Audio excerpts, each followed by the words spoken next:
Good morning. Today is the 5th day of Mercury retrograde. Woke up this morning and we had a late night. So I went in and had to make some cinnamon rolls for some gifts this morning. Hopefully they turned out. I think today is going to be a good day to actually, I feel like a hair, there it goes. Sit down and review what the last 5 days has been like, what I've accomplished, what I feel like needs reviewing still. I feel like I've made some really great headway. And I want to just assess where I'm at. So 5 days into these first 10 days. And again, it's the first 10 days of Mercury retrograde where it's like, get the stuff done. Like check the stuff off your list. Especially because Mercury's in Capricorn, which is interestingly giving us sort of this maybe a precursor of information to what Capricorn season could feel like or be like. And then after that 10-day mark, actually the Mercury will have shifted pretty near exact into, and that 10-day mark into Sagittarius, which I think is great because it sort of brings back the flavor of that Sagittarius party play kind of energy. And so that's going to be on the 22nd of December. So I'm anticipating my Christmas mood will return around the 22nd of December. Right now I'm like, I don't even know if I have everything I need for Christmas gifts. So that kind of stuff is like the checklist is in my brain. And I have a lot of other things that I need to finish for my Soulshine community, some recordings to do. I have these ideas of things that I want to like also add to a healing library in my membership, but like, where's the time? So that's part of my dilemma in my head is prioritizing the most important things. So that is this morning. We'll see how it goes.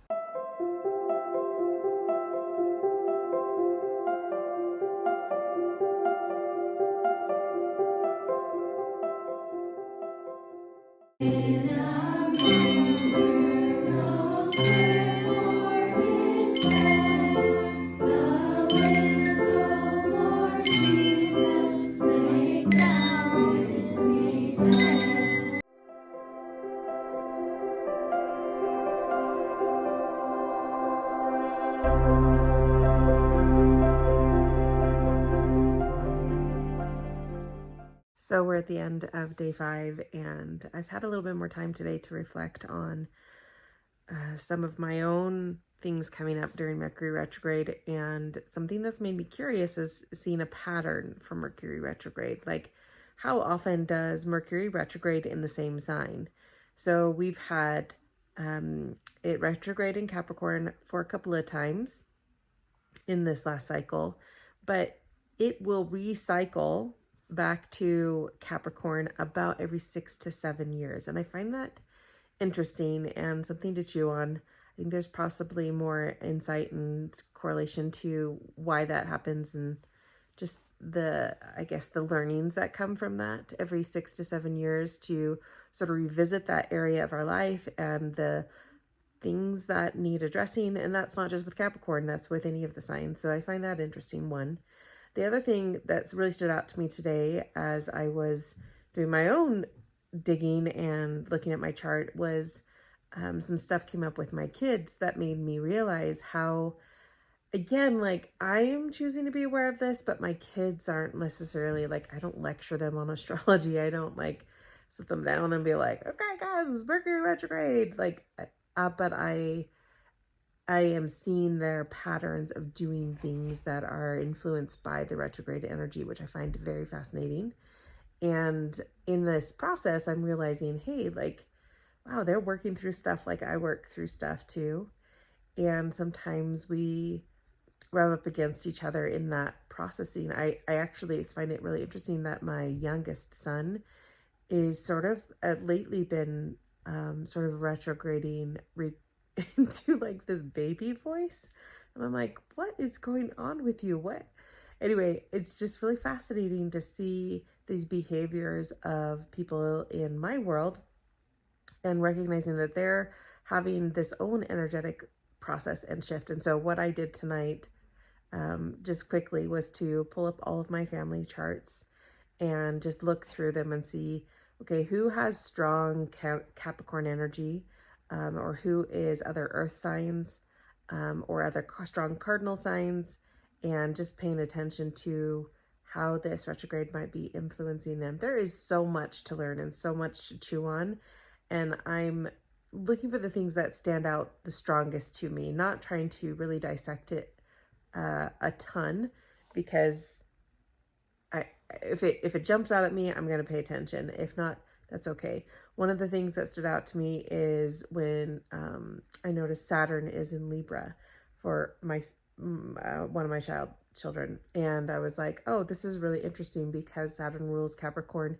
There's an influence there on how that shows up in relationship, and it's just these little things that continue to teach me about the nuance and nature of the individual, and how astrology can teach us about ourselves in a beautiful, beautiful way. So I really appreciate that. I'm going to take some more time tonight to study some retrograde stuff. I have the germination of an idea in my mind as far as how to support people as we move through retrograde season, because it happens so frequently.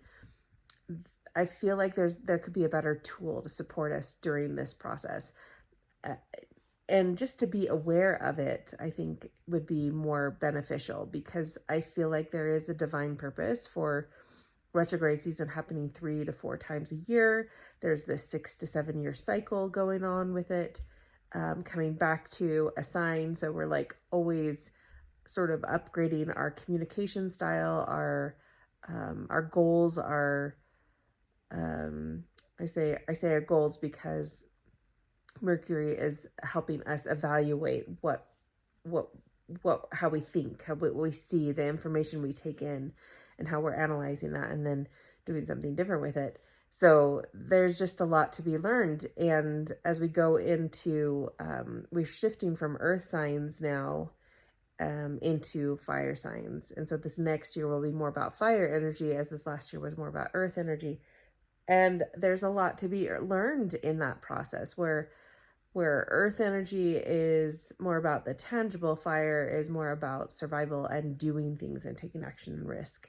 And I just think there's a benefit to seeing the patterns, the sequences, and getting comfortable with that. So I don't know what that will look like. I'm going to brainstorm some of my ideas on paper tonight. I don't know if I'll get it ready or have it ready for this next year, 2024, and all the retrogrades, but there's just something in me that, and I have Mercury in Capricorn, like that's its natural placement. It's not necessarily impacted by this particular retrograde season.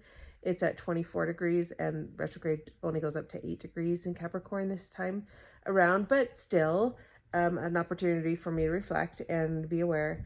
And I always am looking for ways of structure, like organizing or structuralizing.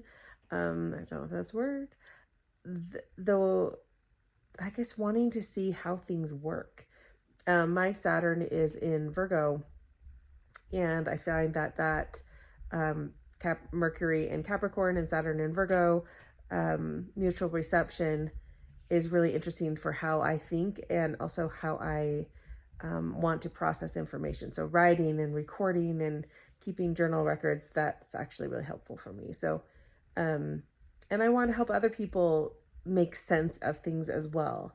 And sometimes when we create a structure to sort of fill in the gaps, we can start putting the pieces together. Doesn't mean that it's the only solution or the only way to see the thing, but it does help us become more aware and start connecting dots for our own lives and what's going on with us, which is what I've tried to do in my Soulshine community, with how we sort of become more aware of the transit energy, and really just, I guess, learn how to tune into some of those insights that can only be gained on a personal level as you choose to be aware of what is showing up in the moment. And I understand that in astrology there's different layers to interpretation, but I think if more people understood the very basics of their birth chart and what is going on in a season, like as the sun moves through different signs,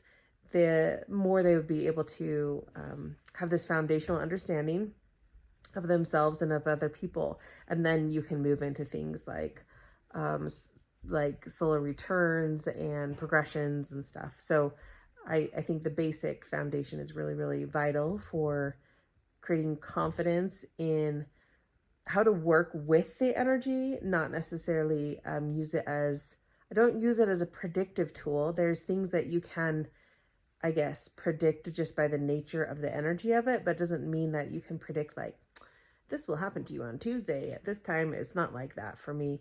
It's more of, okay, so these are the options that are mostly going to be on the table as we move through this season or this time. What do I need to learn from this? And that's really what I get excited about, because I just like seeing patterns, and I like seeing possibilities, and learning how to grow and get better at things. So anyway, that's been my evening for this Mercury retrograde day 5. And as we head into this week, feels sort of big. We have winter solstice coming up. We have the full moon next week. It's like after Christmas, but I usually do a full moon session for people. I'm trying to figure out when to do that and how to incorporate it, if I should incorporate it with winter solstice. And it's just all the holiday. It's a holiday of, busy holiday time of year. So trying to balance out just the world that I have as a mom of 5 kids and homeschooling and a couple of businesses, as well as this that I do too. So there's just a lot on my brain, and definitely need to do a brain dump. And sometimes you just have to prioritize what gets to happen, and you see what you do your best. But I don't know all who is drawn to what I do or the way I look at astrology. I am mostly self-taught, and I find mentors that I really resonate with. I have not chosen to do a program yet, simply because there's something about if I lean towards a style of astrology, it's more evolutionary astrology as far as this practice of how does it help us grow and become better, and this journey of learning and evolution in the process. So that's sort of what I'm drawn to. Practical astrology, I want to apply it to our daily lives, but I'm not necessarily, there's so many different ways to use it. I also feel really pulled towards learning the stories of the stars, and as far as they correlate to what I understand as the gospel of Jesus Christ. And that's also really fascinating to me. And gosh, there's just so many different ways of how I want to share and learn and share and teach on many different topics. So for me, my brain is just like, where do I focus? How do I focus? So that's been a little bit more of the workings of my brain during this retrograde season, because of how it's impacting me with my Mercury also in Capricorn on my birth chart as well. So anyway, very interesting. Hopefully you're having a good learning and growing process as well for Mercury retrograde. And we'll talk to you guys tomorrow.